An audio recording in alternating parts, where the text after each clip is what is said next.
Hey there. It's good to be with you again.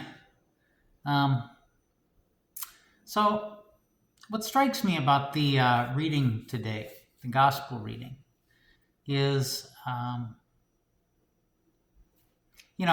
think when we reflect on the gospels, we always see it through the lens of our own life and what we're going through at the moment. You know, and that's kind of what these are about. That's why no two sermons, no two Fervorinos, no two homilies are ever the same. If they come from different people at different times, there's going to be different things that you notice and pay attention to. And the thing that struck me today was from the gospel how quickly the tide of fortune can change in life. I think sometimes when we feel that we're stuck, we feel like we're going to be stuck forever.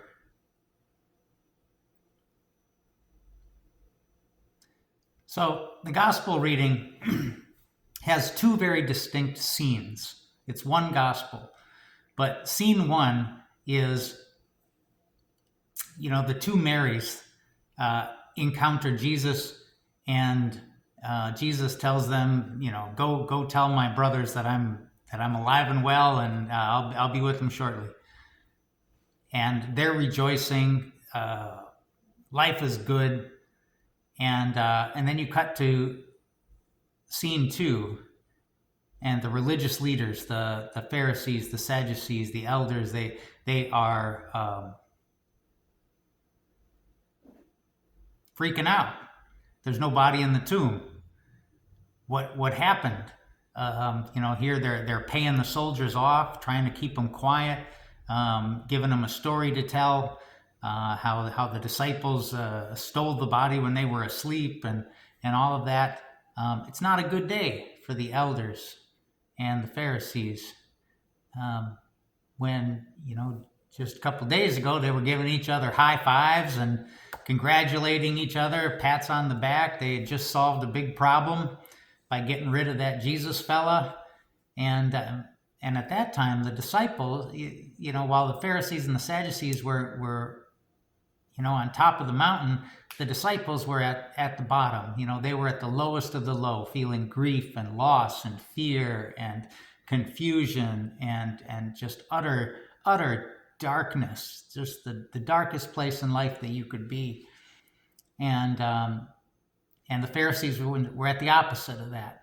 And then now the tables have turned in just a couple of days, and the disciples are feeling good, and the Pharisees are feeling bad.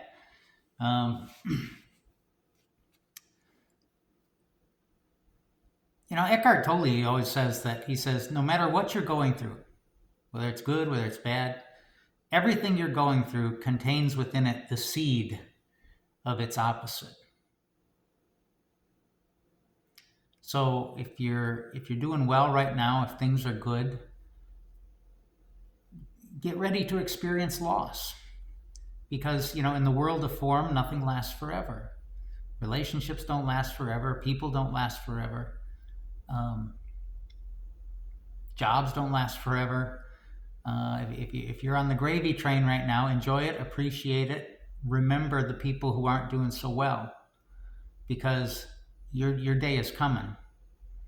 And likewise, if you're in a bad spot, if you're mourning, if you're grieving, if you're confused and frustrated with life, this too contains the seed of its opposite. And it's what Jesus said. Blessed are you who mourn now, for you will be comforted. Blessed are you who are poor now, for you will be rich. Blessed are, I can't remember them all offhand, the Beatitudes. There's a researcher, neuroscientist, I believe. Her name is Dr. Anna Lembke, and she wrote a book called Dopamine Nation. And it's the subtitle is How the Brain Finds Balance in an age of indulgence. And the book is basically about how,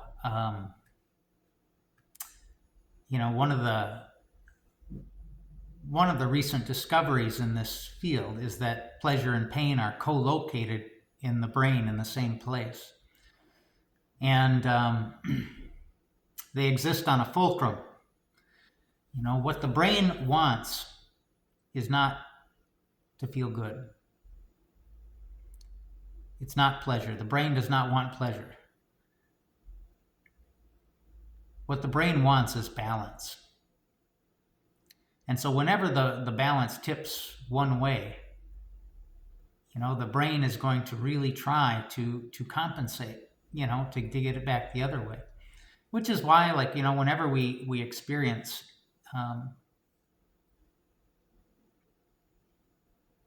any kind of pleasure, it's always followed, maybe by a hangover, but more often than not, you just get used to it.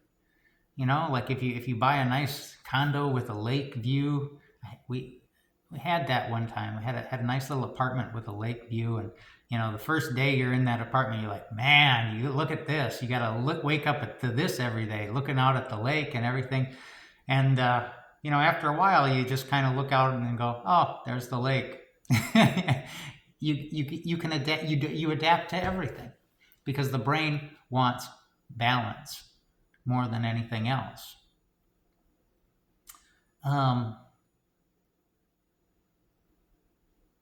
Remember when I was a kid, I would go deer hunting. I was not a very good deer hunter. I think it was something I wanted to be, and I think it's something that was encouraged, but it never stuck. It's cold out there for one, and I would always want to leave early. And I remember as we were walking, my grandpa and I were walking out of the woods. I prevailed on him to leave early, and we were met by some other people of our party who were just coming into the woods. They were ready for the second round in the evening. It was they were probably coming in around 2:00 or something. We were going out, and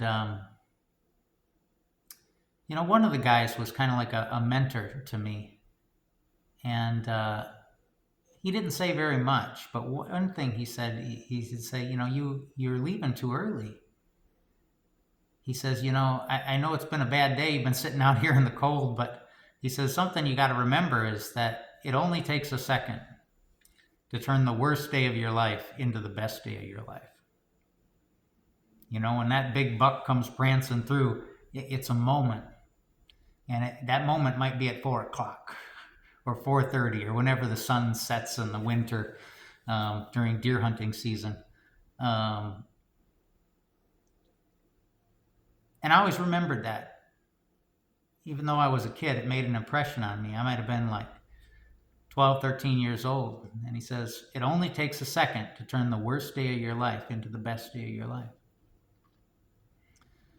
And so I think that's at least what the gospel is speaking to me today, that, life, there's going to be highs and there's going to be lows. And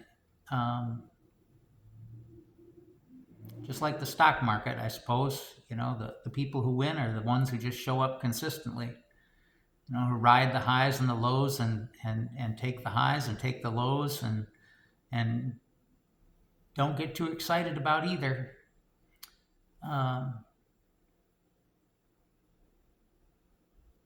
Because there's a lot of comfort, I guess, at least for me right now, knowing that everything passes. Everything passes. The highs pass, the lows pass, and it only takes a second to turn the worst day into the best day. Amen. See you tomorrow.